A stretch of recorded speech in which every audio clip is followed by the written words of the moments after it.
আপনি একজন ইনভেস্টর, ওকে, আপনি রিয়েল এস্টেটে ইনভেস্ট করছেন, গোল্ডে ইনভেস্ট করছেন, আপনি স্টক মার্কেটে ইনভেস্ট করছেন, দ্যাটস ফাইন। কিন্তু আমার প্রশ্ন হচ্ছে, আপনি আপনার নিজের উপরে ইনভেস্ট করছেন তো?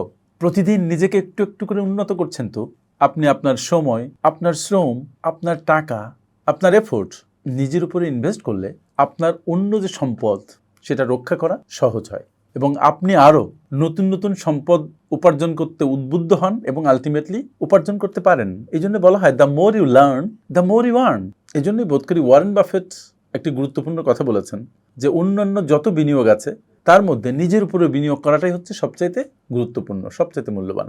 আমিও বোধ করি সেটা। আপনি নিজেকে মূল্যবান করে তুলুন, আপনার অটোমেটিক্যালি আপনার চারপাশে সবকিছু মূল্যবান হয়ে যাবে আপনারই ছোঁয়ায়।